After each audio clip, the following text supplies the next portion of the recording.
leurs programmes respectifs. Georges Sali, engagé dans sa ville, Saint-Denis, depuis plus de 35 ans.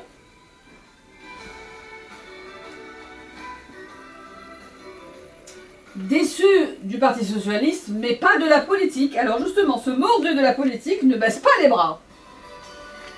Et il fait le choix de créer son propre parti en 2012, le Parti Socialiste de Gauche. Alors fort de son expérience et des liens forts qu'il a avec les habitants, son challenge pour ces municipales, c'est retrouver le bonheur de vivre à Saint-Denis. Alors Georges Sali, je vous le disais, un déçu du PS, mais pas de la politique, et l'histoire lui a donné raison, puisqu'il a toujours classé le PS comme un parti de droite. Deuxième candidat, Jacky Majda, n'est pas un noviste du tout en politique, 2 fois candidat pour les législatives déjà, en 2002 et en 2012. 38 ans, professeur de mathématiques, impliqué dans les partis politiques, au Modem de François Bayrou, il participe à la création de l'UDI de Jean-Louis Borloo.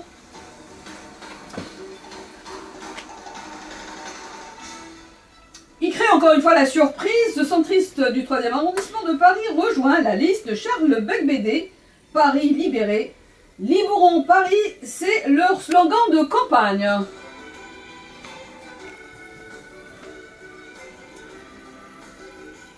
Farid Tamsamani, le 3e candidat, c'est d'abord une voix connue sur Radio Orion. Il est un de nos grands témoins.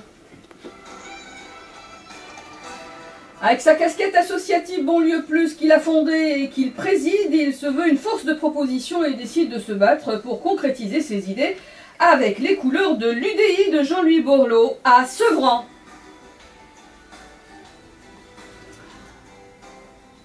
On dit de lui qu'il est un stratège au service de la banlieue.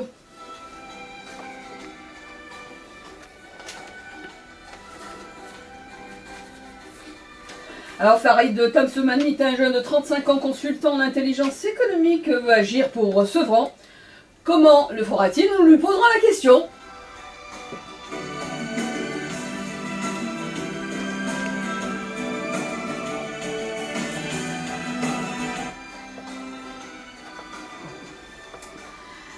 Bonsoir messieurs, bienvenue dans les studios de Radio Orient. Bonsoir. Bonsoir. Alors avant de passer en revue, je le disais, vos programmes respectifs, l'actualité, c'est d'abord, j'ai envie de commencer par ce sondage que vous avez certainement parcouru, c'était dans le Monde d'hier, c'est donc un sondage Ipsos pour le quotidien Le Monde qui nous révèle que 85% des Français pensent que la France est en déclin.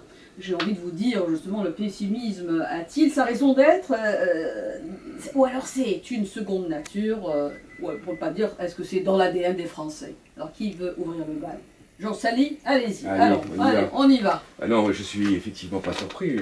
Ça me renvoie à une étude, qui n'est pas un sondage, qui a été publié l'année dernière par le CEVIPOF, qui est le Centre d'études de la vie politique de Sciences Po, l'année dernière, en février, qui a publié, avec des chiffres absolument étonnants, qui montrait surtout une défiance extraordinaire des citoyens par rapport à leur classe politique de leur ensemble, avec une vision extrêmement négative de la classe politique, et ce lien de défiance, enfin cette rupture du lien entre les citoyens et les élus était particulièrement forte. C'est rajouté, vous voyez, l'actualité avec l'affaire Cahuzac, la volonté d'avoir cette loi sur la transparence qui a été largement sabordée par la majorité au sein du Parlement.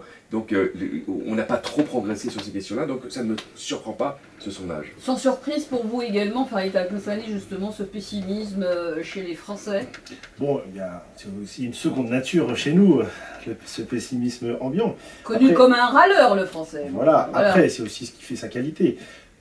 Pour être tout à fait honnête, il y a de quoi être pessimiste dans notre pays. Lorsque les gens souffrent, lorsque les gens ne trouvent pas d'emploi, lorsque les gens ne trouvent pas de débouchés à leurs enfants, même lorsque vous faites des études, et Dieu sait si le système n'étant pas parfait, mais on arrive quand même à faire des études, on trouve que finalement, c'est pas parce que vous avez fait des études que vous pouvez vous en sortir, bah, tout ça accumulé, et bien effectivement, ça donne cette défiance-là.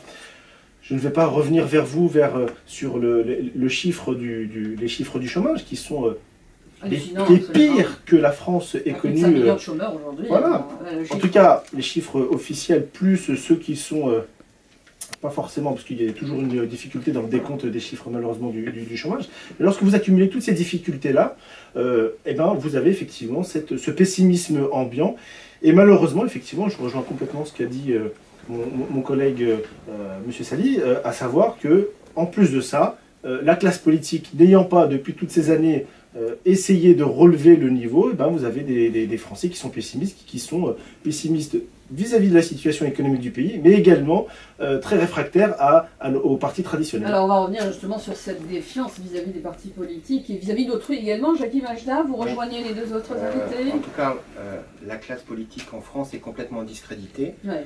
On a des politiciens professionnels. Je pense qu'il manque énormément de gens de la société civile dans les partis politiques et aux responsabilités. Où sont les profs? Où sont les entrepreneurs? Où sont les chômeurs, les salariés, les artisans?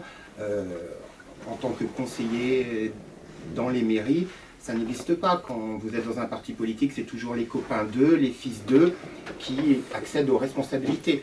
Donc je pense que la classe politique en France est complètement discréditée et il faut absolument la renouveler parce que sinon, après les gens se retournent logiquement vers les extrêmes. Alors vers les extrêmes, pour éviter les extrêmes, et je suis tentée de vous dire justement, est-ce que ça va impacter le prochain scrutin? Georges Sali. Cette situation, ce qui est décrit par les sondages et les études, va évidemment avoir un impact. Ouais. C'est-à-dire qu'il y a quand même un événement important, si vous voulez. C'est qu'en 2012, il y a eu une campagne électorale, une élection présidentielle, une inversion de majorité qui portait un discours nouveau, la lutte contre la finance internationale, enfin une autre approche qui permet de rétablir de l'égalité, de la justice, etc., en tout cas en tendance. Et 18 mois, 20 mois plus tard, l'électorat populaire se rend compte qu'il a été en fait trompé. Non seulement on ne tient pas les promesses, mais aujourd'hui on fait le contraire. Parce qu'il y a la dernière conférence de presse de François Hollande est particulièrement tragique. Moi qui fais tous les jours du porte-à-porte dans une ville populaire, s'il en est, qui est Saint-Denis, je peux vous dire que c'est du désarroi, c'est de l'incompréhension. Il y avait de l'hostilité. Vous avez claqué la porte du PS il y a longtemps déjà, il y a plus de... Non, en fait, ce qui s'est passé... C'est un déçu du PS. C'est une bataille, si vous voulez, c'est une bataille de longue haleine qui était d'empêcher que le PS dérive trop à droite. Et c'était de l'intérieur que nous avons mené cette bataille, et on a été obligé de constater, là, que c'était plus possible. On ne peut plus continuer comme ça avec un discours qui, lorsqu'on est dans l'opposition, est extrêmement offensif, très attaché à développer des solidarités et de l'égalité, et quand on est au pouvoir, de faire rigoureusement le contraire. Alors là, on assiste effectivement, donc on l'a vu tout à l'heure dans le 16h30, l'émergence de plusieurs listes indépendantes, et puis bien sûr des listes dissidentes, d'autres créent leur parti, et puis bon, d'autres rejoignent, pourquoi pas d'autres partis, c'est le cas de Farid Hamzoumani. Alors les réponses à toutes ces questions, ce sera juste après l'appel à la prière, restez avec nous. Et on est sur le plateau de Sans Transition dans ce spécial municipal 2014 de 3 candidats sur le plateau, Jackie Majda, Georges Sali et Farid Hamzoumani. On avait interrompu effectivement notre débat en parlant de cette classe politique qui est totalement discréditée. Et moi j'ai envie d'interpeller Farid Hamzoumani qui est donc jeune en politique, même si dans la vie associative il a effectivement balisé son terrain depuis fort longtemps, en faisant de très belles choses dans lesquelles d'ailleurs nous avons été même partenaires. La marche pour l'égalité par exemple. On est sur toutes ces questions, le vote, droit de vote des étrangers. Et alors justement, quand on entend tout ça, un jeune comme vous aurez pu être aussi un indépendant, quoi. Mais pourquoi vous avez rejoint effectivement l'UDI? Voilà, moi c'est la question que j'ai envie de vous poser. Bon, déjà l'UDI c'est l'Union des démocrates indépendants. Donc d'une certaine manière, on est quand même un petit peu ça fait sourire indépendant. Votre candidat bon, trêve de plaisanterie. De gauche, Georges Sali. Non, plus sérieusement, moi j'ai fait le choix, comme je vous l'ai dit tout à l'heure, par rapport à mon parcours, par rapport à mes valeurs, justement de rejoindre le centre, et précisément l'UDI, de Jean-Louis Borloo. Vous êtes un centriste, voilà.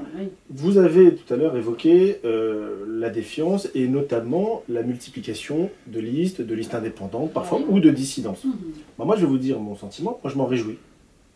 Moi je me réjouis, ça veut dire que de notre démocratie. Bah, plus vous avez de gens qui s'intéressent et qui veulent faire de la politique, à la chose effectivement politique, plus c'est une bonne chose pour notre République et notre Mais démocratie. ça peut vouloir dire autre chose aujourd'hui. Ça peut vouloir dire qu'il faut un renouvellement total, qu'il faut faire table rase et créer d'autres logiques dans les appareils. Il faut certainement, à mon sens, faire évoluer les logiques d'appareil, c'est une évidence. Et c'est en cela que ces différentes listes indépendantes ou autres... Alors, petite parenthèse, je distingue les listes indépendantes. Parce que vous avez des listes indépendantes qui sont techniquement... qui s'affichent indépendantes, mais qui en vérité sont des sous-mains de tel ou tel parti. Le Paris libéré, bon ben voilà. Je parlais pas, non, alors je ne visais absolument pas Paris libéré ou quoi que ce soit, je pense à d'autres mouvements qu'on connaît très très bien dans nos quartiers populaires malheureusement, et je les distingue bien des listes véritablement indépendantes qui veulent se placer sur un débat citoyen, qui sont ni de gauche ni de droite. Véritablement, moi je fais la distinction. Ouais. Mais moi je pense que c'est une bonne chose parce que ça nous amène, pour celles et ceux qui sont membres de partis politiques, à la responsabilité de s'intéresser à ces listes-là, d'aller vers elles. Parce que si ces gens-là ne rejoignent pas nos partis, en l'occurrence l'UDI ou autres, c'est qu'on est jusqu'à présent pas encore mature, pas encore complètement propre, justement, pour aller pour recueillir ces gens-là. Et je trouve que c'est une bonne chose. Alors, Georges Siadécole, lorsque vous entendez le discours de Farid Tamsomani, est-ce qu'il fait dans l'angélisme ou alors dans la réelle politique? Non, c'est une forme d'hommage que je vais lui rendre en tant que à sa jeunesse.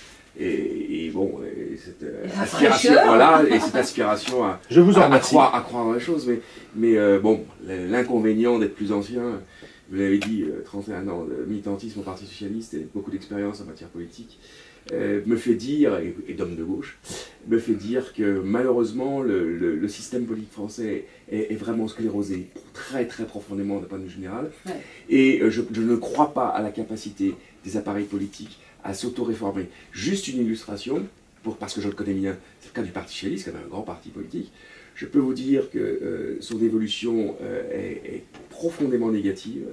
Et on va le voir très bientôt d'ailleurs, la réalité des prix va apparaître. Mais qu'est-ce qui ne va pas dans ces partis, justement? C'est que vous avez des groupes organisés, par exemple, typiquement... Qu'est-ce que vous dénoncez exactement? Au Parti Socialiste. Le système de cooptation, le système de parachutage, appelons les choses par leur nom. Oui, non, disons-le, je termine juste sur le Parti Socialiste. C'est que vous avez des groupes organisés entre des puissants notables locaux, des barons. Il y en a un qui est appelé Don Barthelone, par exemple, c'était la une de Libération il n'y a pas très longtemps, ou Le Monde qui a fait un article là-dessus, sur des potentats locaux qui se sont alliés à des structures organisées qui sont fondamentalement issues de l'UNEF, et qui forment des cadres, et qui ont fait main basse sur un appareil, et éliminent justement toutes ces forces vives dont parlait Farid, à savoir des jeunes qui pourraient s'impliquer, des hommes, des femmes qui pourraient s'impliquer dans la vie politique, et qui sont dans l'incapacité de le faire. Donc il y a un véritable phénomène de repoussoir, alors que l'aspiration à rentrer dans la vie politique est très forte. Alors il y a effectivement un phénomène de repoussoir, mais on assiste aussi à ce qu'on appelle le phénomène des girouettes également, et vous avez des candidats qui passent d'un parti à un autre. C'est pas votre cas, Jackie Bachelard? Pas du tout, j'ai une certaine cohérence dans mon parcours. Simplement, je voudrais quand même préciser qu'avec Paris Libéré, notre objectif c'est de battre la gauche à Paris, pour l'alternance. On a constaté qu'en août, quand on faisait l'addition dans les sondages des intentions de vote pour l'UDI, le MoDem et pour l'UNP, on était à 52. Et les derniers sondages de NKM la donnent à 47-48. Donc il fallait créer absolument une offre nouvelle à Paris. C'est une stratégie. Voilà. Et surtout, on dénonce les parachutages de tous les côtés. Sur les listes de NKM, il n'y a que des parachutages. J'ai fait le compte la dernière fois, sur 20 arrondissements, il n'y a que 3 arrondissements qui ne comptent pas de parachutés dans les 4-5 premières places. Moi, je prends l'exemple du 3e arrondissement. Dans le 3e arrondissement, on nous a parachuté une conseillère de Paris du 6e arrondissement.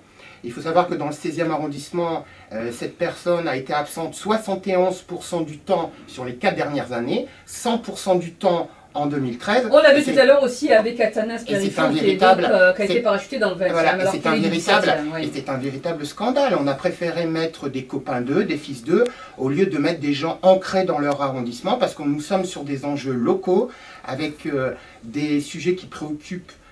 Qu'est-ce qu'il y a sur la liste de l'UD? Il y a des ouvriers, des chômeurs. Regardez, moi je suis prof.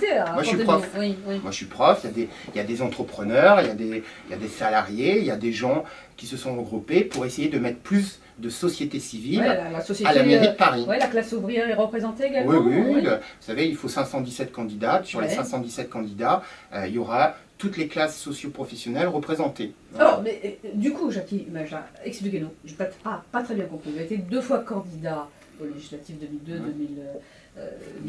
Bien sûr, avec la casquette du Modem, on vous connaît plus comme un candidat Modem. Qu'est-ce qui s'est passé? Vous êtes divorcé, vous êtes suspendu, on n'a pas compris. Non, j'ai quitté le Modem il y a 1 an. J'ai participé à la création de l'UDI. Pour le moment, je suis juste suspendu de l'UDI, mais il faut savoir qu'à Paris, il y a énormément de listes qui vont être menées par des gens de l'UDI, dans le 4e, dans le 11e, enfin, voilà. Et simplement, moi j'ai protesté contre la façon de faire de NKM qui considère les gens comme des pions. On a été déplacé d'arrondissement en arrondissement, on a pris les copains d'eux, les fils d'eux, et on n'a absolument pas pris les gens qui travaillaient dans les arrondissements. Oui, mais vous auriez pu quand même être sur une liste du UDI. Vous n'était pas possible, ça? Il n'y a pas de liste UDI, c'est des listes d'union. Oui, UMP, UDI. Oui, il y a eu l'alliance. Il aurait peut-être fallu faire, c'est vrai, des listes autonomes du centre, UDI, Modem, au premier tour. Possible, et éventuellement, mais bon, après il y a eu des accords d'appareil au niveau national. Ah voilà, des accords d'appareil. Parce que dans certains pays, c'est une véritable catastrophe pour la droite parisienne. Alors vous avez un candidat UDI qui connaît le fonctionnement de cet appareil de l'intérieur. Éclairez-nous et éclairez nos auditeurs. Moi je voulais apporter quelques précisions. Je suis complètement d'accord avec ce que disait Georges sur le Parti Socialiste. Je suis parfaitement en symbiose avec lui. Bon, ça concerne le Parti Socialiste. Je dois constater que l'ensemble des partis ne le sont pas ainsi. Pour ce qui me concerne, à l'UDI, j'ai 35 ans, je ne suis pas quelqu'un d'appareil, je ne suis pas un notable particulier, et pourtant, Jean-Louis Borloo et Jean-Christophe Lagarde, pour ne pas les nommer, me font confiance sur notre ville de Sevran. Bon, je pense que lorsqu'on veut proposer une alternative, il faut savoir rassembler. Alors, je regrette, je ne veux pas me mêler de la bataille parisienne, mais effectivement, je regrette cette chose-là, mais ce qu'il faut avoir sans cesse à l'esprit, c'est cette volonté d'alternative. Sur ma commune, en l'occurrence Sevran, on fait ce rassemblement. On est aujourd'hui avec le Modem, et j'espère prochainement avec d'autres, mais ce qu'il faut toujours, c'est ce rassemblement. C'est pas toujours évident, c'est vrai. Pourquoi? Parce que vous avez des égos, parce que vous avez ceci ou cela. Mais en tout cas, je ne parle pas de Paris, je parle en tout cas, je parle de ma ville. Je ne parlerai pas de choses que je ne connais pas. Pourquoi les gens... Voilà. Moi, je vais vous expliquer pourquoi à Paris, tout le monde court après les postes de conseiller de Paris. Le poste de conseiller de Paris, à Paris, c'est 4100 € brut par mois. 4200 € de frais non contrôlés. Nous proposons expliquer aux auditeurs pourquoi à Paris c'est de telles sommes, ce qui n'existe pas par exemple en banlieue. Parce que par exemple le maire d'arrondissement est aussi conseiller général. Voilà. Mais quand même. Ce qui n'existe pas, c'est une particularité française qui est Paris, qui n'existe pas par exemple sur ma commune. Mes colistiers, si demain le 30 mars nous sommes aux affaires à Sevran, je vous rassure, mes adjoints ne seront absolument pas indemnisés de la sorte. Alors, donc c'est 4200 ni à Sevran, ni à Saint-Denis d'ailleurs. Plus des déplacements, plus des déplacements payés, et c'est un véritable scandale. En tout cas, Charles Bébédé a annoncé que si jamais il était élu maire de Paris, il ne prendrait qu'1 € symbolique, et moi, j'ai annoncé que si je devenais conseiller de Paris, je reverserais 50% de mes indemnités chaque mois à une association. Alors, voilà une belle éthique, j'ai envie de dire. Une éthique en politique, c'est aussi la question que nous avons proposée tout à l'heure à nos invités, Georges Sali. Oui, d'ailleurs dans notre programme et dans les statuts d'ailleurs fondateurs du Parti Socialiste de Gauche, il y a une charte d'éthique. Il y a une charte d'éthique.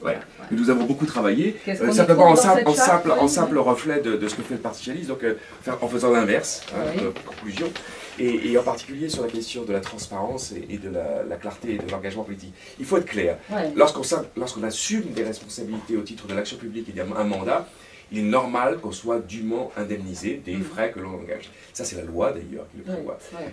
D'ailleurs, je voudrais noter qu'ici, votre plateau, manifestement, il n'y a aucune personne qui vit de la politique.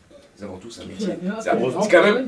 Non, mais attendez, mais c'est quand même très particulier. Hein, vous avez un public très particulier, des acteurs très particuliers, parce qu'en général, la politique est phagocytée par des gens qui vivent de la politique. Mais ils en font un métier. C'est un élément très important. Ouais. Et c'est pas du tout conforme à la loi. La loi dit qu'on a ces activités, on gagne ses revenus par X moyens, et par contre, il y a des indemnités qui sont versées pour défrayer les activités que l'on a en tant qu'élu.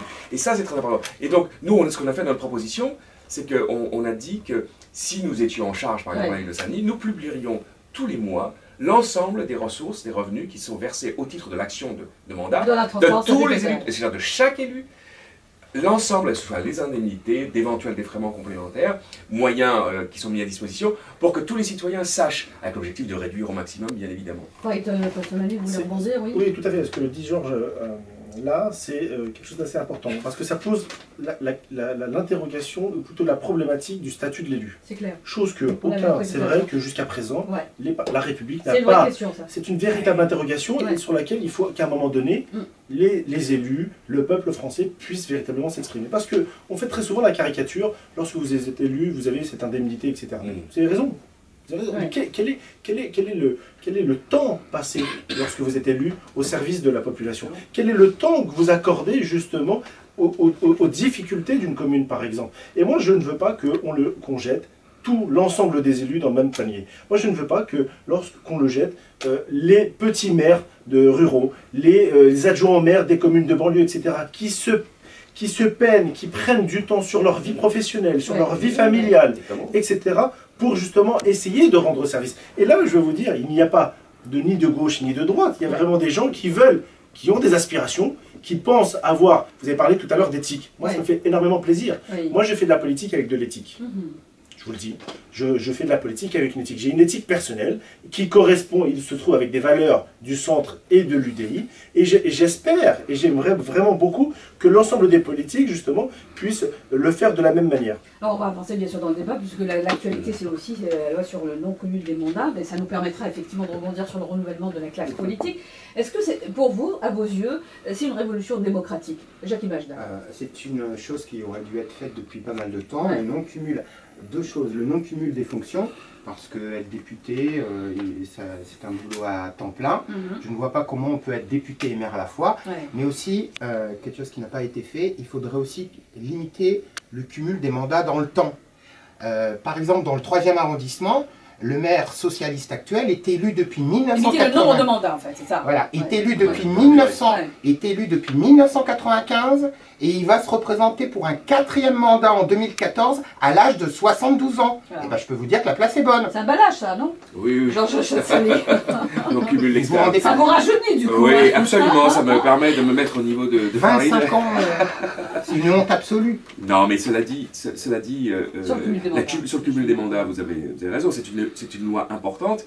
Enfin, j'ai observé combien ça a été difficile de la faire accoucher. Et les sénateurs, surtout, on a vu les résistances. Mais attendez, elle est reportée à 2017, première des choses, laissant la possibilité, et on a le cas à Saint-Denis où le député actuel qui avait signé l'engagement de ne pas appliquer, de s'appliquer le non-cumul des mandats, conformément à ce qu'avait demandé Martine Aubry, qui avait signé son engagement comme beaucoup d'autres, qui a démissionné dès septembre 2012 s'il était élu député, ce qu'il n'a évidemment pas fait, puisqu'il a conservé immédiatement, naturellement, son autre mandat, et qui annonce déjà que s'il était élu maire de Saint-Denis, il cumulerait encore. Donc voilà, sur 2017. Sachant que, j'ai entendu monsieur Copé ce matin à la radio, qui disait, cette loi, il va bien falloir la revoir, parce qu'il disait qu'être maire d'une ville moyenne, petite, et député, c'était absolument essentiel pour pouvoir mener son action de parlementaire. Donc, il a ses arguments, moi, je le respecte, je le respecte. Mais ça veut dire qu'en cas de changement de majorité, cette loi risque d'être rapidement remise en cause.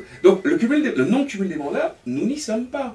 Or, il le faut dans la durée, il le faut en nombre de responsabilités. Et je rebondis là-dessus pour répondre aussi à ce qu'avait dit Farid tout à l'heure, c'est sur la probité, sur l'intelligence. Moi, je considère que le système de décentralisation tel qu'il a été mis en place en France n'a pas prévu les garde-fous. C'est-à-dire qu'on a l'État a transféré des responsabilités absolument considérables sur les élus sans prévoir les mécanismes de garde-fous, voire en démantelant le contrôle de l'égalité, en très grande partie. Ce qui fait que vous avez la classe politique qui est en charge de responsabilités importantes. Et je veux juste dire que dans une loi sur la transparence, je pense, et nous proposons, qu'une future loi devrait imposer que l'ensemble des élus, quelle que soit leur étiquette, que l'ensemble des élus ayant une responsabilité exécutive à tous les échelons du millefeuille, exécutive, et notamment de responsabilité de marché public, cela devrait avoir obligation non seulement de donner accès aux déclarations de patrimoine et de revenus, mais devrait en plus les rendre publiques. Je le dis, c'est un engagement qui serait capital. Je pense que ça serait un moyen d'arrêter malheureusement la règle. Non. Elles sont pas rendues publiques par contre. Elles sont pas rendues publiques. Moi, si je veux consulter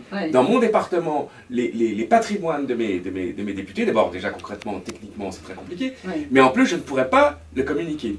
C'est quand même un comble, et ça on le doit à M. Barthelone en particulier. C'est quand même extraordinaire. C'est une gifle qui est donnée aux citoyens. Donc je pense que cette réforme-là permettrait de maîtriser beaucoup plus fortement l'action qui est en cours par les élus locaux. Georges Sali, vous qui êtes un ancien du PS, du coup vous avez une promesse tenue, parce qu'il y a aussi des promesses de François Hollande qui sont... Non, elle n'est que partiellement connue. Je vous rappelle que l'engagement du Parti Socialiste, soyons clairs, c'est pas seulement... François Hollande a été élu en mai sur ses 60 engagements, et la majorité PS absolue à l'Assemblée nationale était élue sur les 30 propositions du Parti Socialiste. Les 30 propositions du Parti Socialiste, c'était l'application du non-cumul des mandats dès 2012, pour tout le monde. Donc ça n'a pas été respecté. On est bien loin. Je rajouterais même que les candidats à l'époque, à la législative 2012, se sont tous engagés et ont tous signé absolument. Cet engagement-là, un engagement personnel.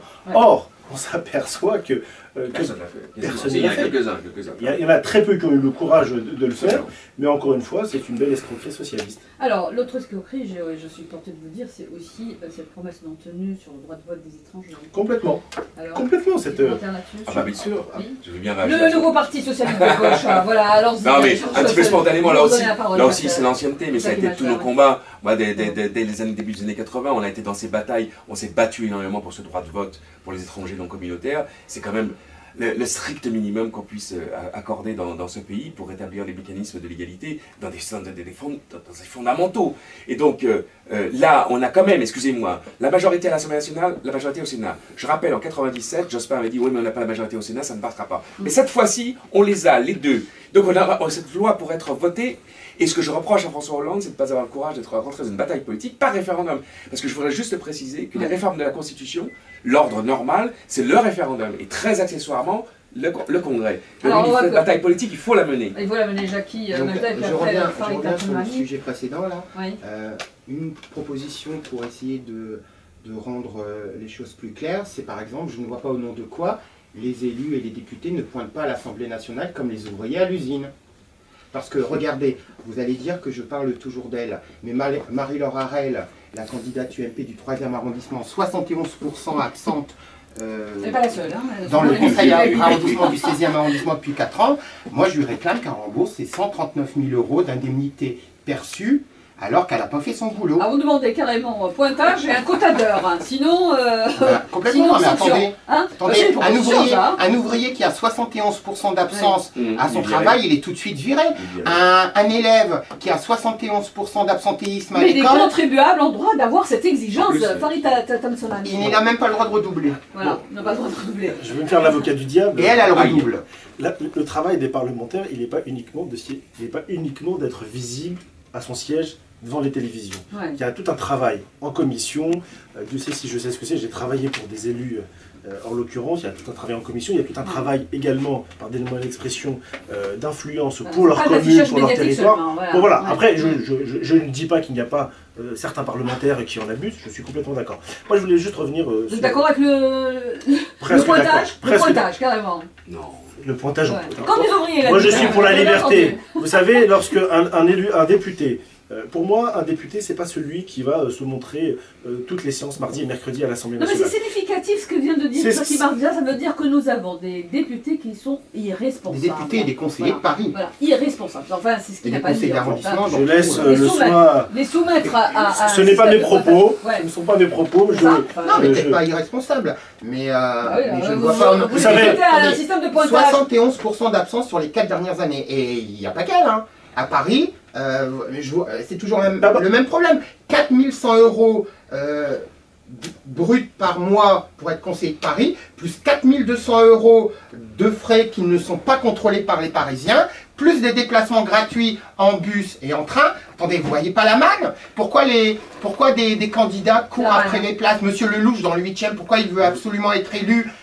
Parce qu'il a besoin de ces 8 000 € par mois pour continuer à exister politiquement. Il ne faut pas oublier le Alors comment vous allez libérer Paris avec Charles Becbédé? Avec Charles Becbédé, Charles Becbédé a fait confiance à des gens de la société. Libérer Paris de quoi? Déjà de la gauche. Voilà.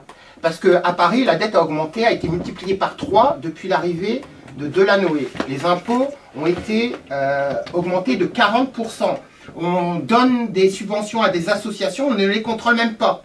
Il y a énormément d'associations à Paris. La droite fera mieux, hein, il y a énormément d'associations à Paris qui sont dirigées par des gens du Parti Socialiste. Ce sont des véritables succursales du Parti Socialiste. On va envie de revenir sur les emplois fictifs, c'est vraiment le grand scandale. Non, mais là, je parle des associations. Alors justement, on va revenir justement sur les impôts, parce qu'il a parlé d'impôts, et le président de la République a fait une série d'annonces. D'abord, on a appris qu'il était social-démocrate, et je le disais tout à l'heure, peut-être que l'histoire vous a donné raison, Jean Rossali. Et puis bien sûr, il a parlé de réduction des impôts, c'était hier, devant les acteurs économiques du pays. Ben là, les réponses avec nos 3 candidats. Restez avec nous, ce sera après la pause publicitaire, merci.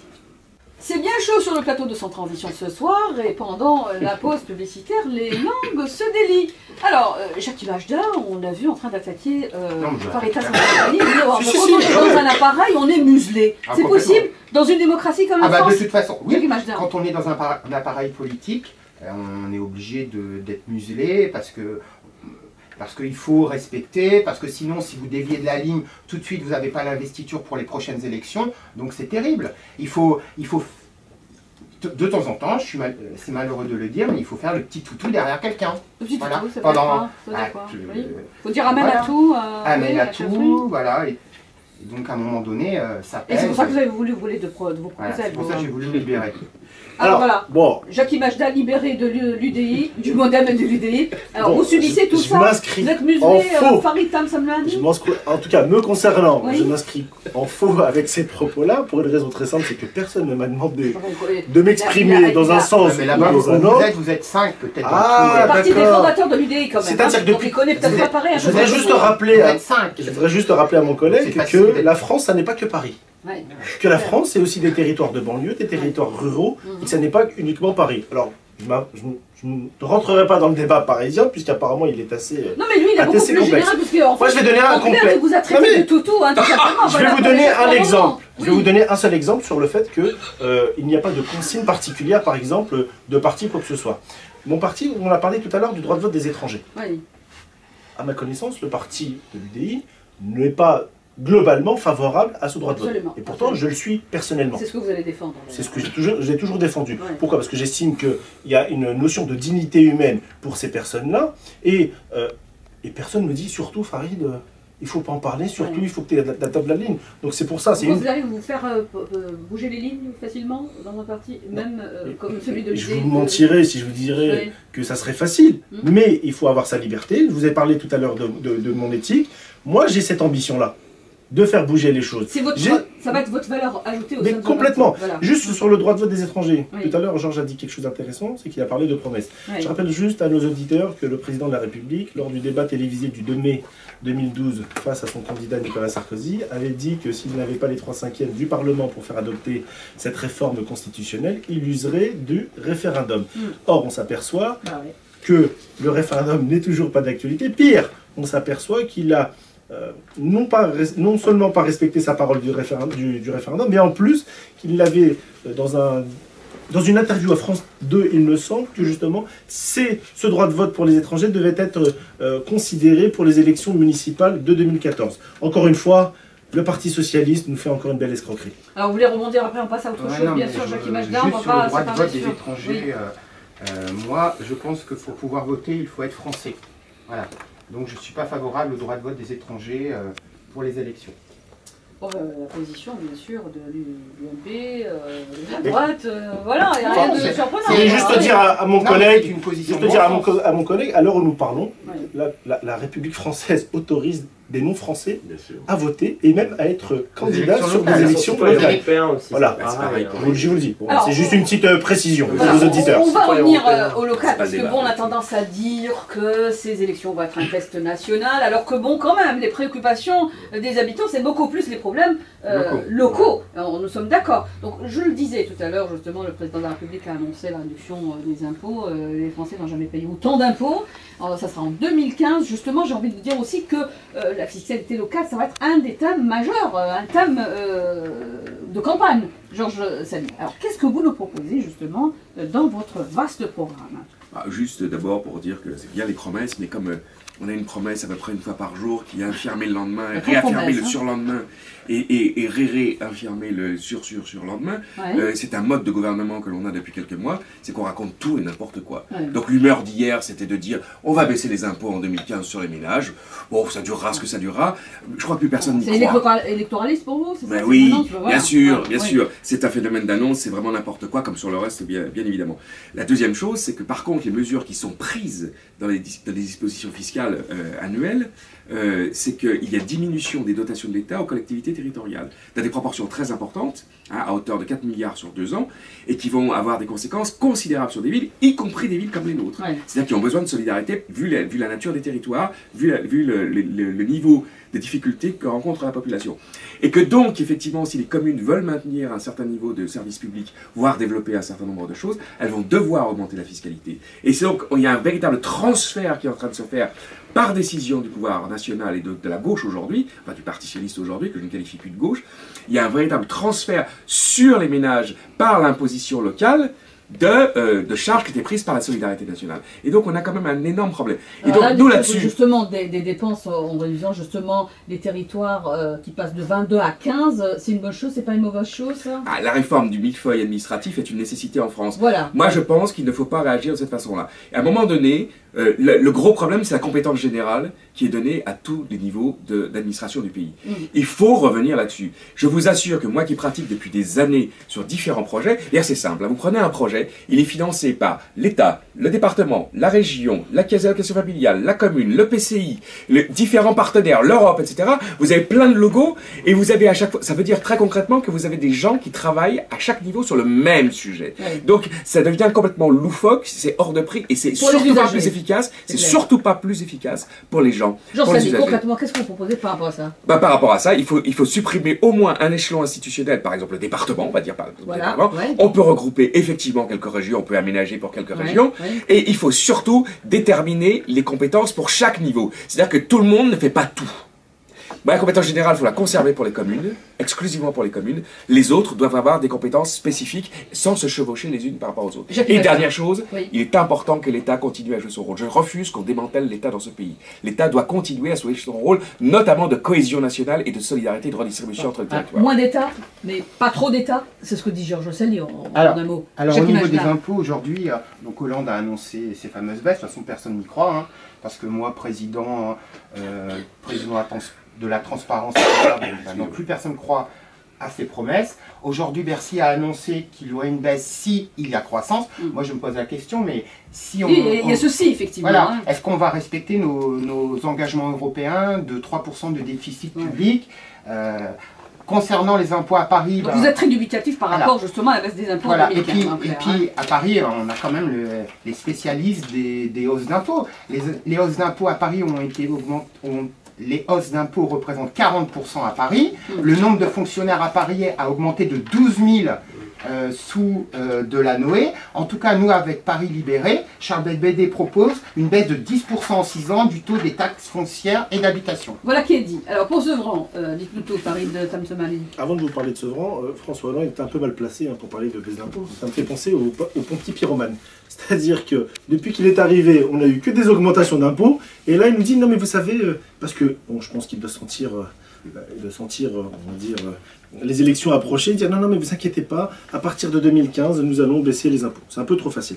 Concernant Sevran, c'est un problème assez important. Nous avons une ville où le taux je vais prendre l'exemple de la taxe d'habitation, elle est 46% plus élevée que les communes avoisinantes. Je ne parle pas de strates, je parle de communes avoisinantes. Or, on est quasiment il y a des communes un peu plus grandes, un peu plus petites, effectivement, qui n'ont pas les mêmes réalités territoriales, mais 46%. Depuis 2011, sur Sevran, le taux de la taxe d'habitation a évolué de plus 6 points. C'est quelque chose d'assez hallucinant. Et pourtant, Dieu sait si notre commune a d'énormes difficultés. Et lorsque vous avez des difficultés, vous avez une population qui relativement parfois faible, où vous lui augmentez sans cesse des impôts, il ne faut pas s'étonner que les gens ne s'en sortent plus. Pour ça, alors effectivement, il y a des réalités. On va se donner aussi que les habitants ne votent pas aussi, justement. Les habitants qui nous écoutent en ce moment même voudraient savoir si, finalement, est-ce qu'ils vont payer moins d'impôts. Alors, sur Sevran, moi je garantis une chose. Si je suis aux affaires le lendemain du 30 mars, c'est une chose, premièrement. C'est une stabilité des impôts, et deux, une diminution d'ici la fin de mon mandat. Donc, au moins ça, c'est très clair. Et je vais vous dire pourquoi. Et je vais vous dire pourquoi. Nous avons la situation particulière à Sevran d'être dans une communauté d'agglomération, en l'occurrence Terre de France, qui est présidée, pardonnez-moi, par un élu d'une ville avoisinante.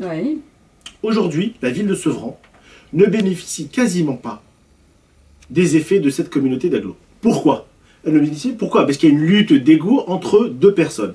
J'en suis, quel que soit le président de cette communauté d'agglo demain, je m'engage justement à avoir les meilleures relations du monde. Et encore une fois, quelle que soit l'étiquette politique, qui est enfin, je souhaite qu'elle soit la mienne, mais même si elle n'est pas la mienne, il faut savoir de manière intelligente pouvoir travailler avec des élus, quelles que soient les étiquettes.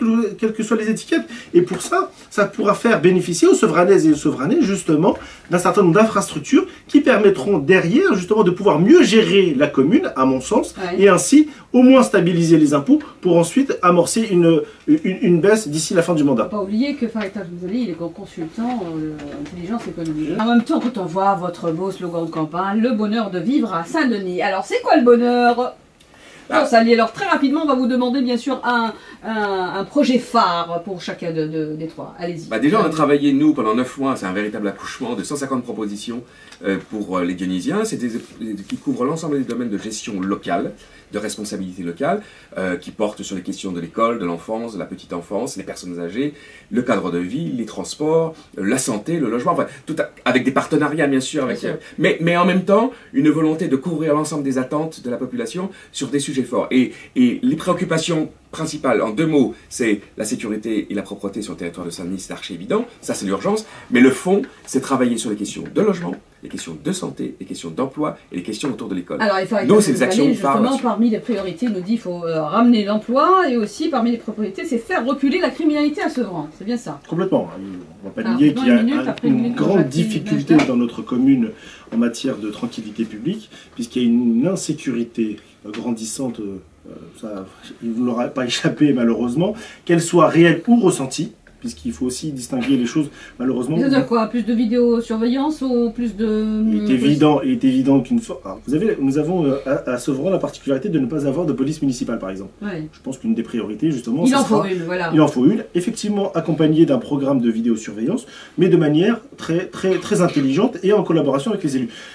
Moi, sur une de mes priorités phares, justement, sur ma campagne et sur laquelle je veux vraiment axer, c'est l'emploi et le développement économique. Parce que dans nos familles, à Sevran, il faut absolument que dans chaque famille sevranaise, on ait ce qu'on appelle une sécurité, au moins au niveau de l'emploi, avec au moins un emploi dans chaque famille. Or, ce qui n'est pas toujours le cas dans certains quartiers. Et c'est également une manière de rendre d'une certaine manière la dignité aux habitants. Et je ferai effectivement, en termes de développement économique, le retour, puisque nous avons la chance d'avoir un certain nombre de friches, comme l'a pu être Saint-Denis dans le passé, justement revenir à un certain nombre d'emplois, spécialisés ou non. Alors vous avez 30 secondes pour conclure, Jacques Majda, dans le troisième, deux priorités dans le troisième arrondissement, oui, avec la liste Paris libéré. C'est un arrondissement sûr, donc avec la mise en place, le triple, et la mise en place de la vidéoprotection, de la vidéosurveillance, parce qu'à Paris, maintenant, notamment dans le centre de Paris, il y a vraiment de gros problèmes de délinquance. Et c'est aussi de trouver des solutions pour faire en sorte que les classes moyennes puissent continuer à vivre à Paris, parce que le projet d'Hidalgo de faire 30% de logements sociaux à Paris est complètement suicidaire. Ça va faire augmenter les prix des loyers à Paris et... à Paris pour pouvoir se loger. Soit la mixité ne passerait pas par là? Non. À Paris pour pouvoir se loger, non, parce que la classe moyenne est chassée de Paris. Pour pouvoir se loger à Paris, il faut être très aidé ou très aisé. Mais quand vous avez des revenus moyens, il est extrêmement difficile, quand vous avez une famille et des enfants, de pouvoir se loger à Paris. Donc logement est une priorité, et la sécurité pour les Parisiens. Voilà, merci pour tout ça. On se revoit après le premier tour, messieurs. Alors bon, bah, qui lève le doigt? Moi, Au plaisir. Voilà, Jean-Sali. Oui, bien sûr. Tout à fait. on se verra pour battre la gauche. Bah voilà, on va se revoir après le premier tour. Merci messieurs, merci. Et puis bon, bien sûr, n'oubliez pas votre rendez-vous en direct de Beyrouth avec Paola Yacoubian, donc à 21h. Paola reçoit ce soir Samir Jarjar, qui est président du parti des forces libanaises. Et quant à moi, j'aurai le plaisir de vous recevoir, enfin de vous réentendre, et vous allez me réentendre dès demain sur une autre thématique. On parlera de la révolution égyptienne 3 ans après. À demain. Bravo. Traité. Ça a été intense, Nadia. Ouais, c'est un bon trio. C'est très très bien, il y a eu un bel échange. Ouais, bravo.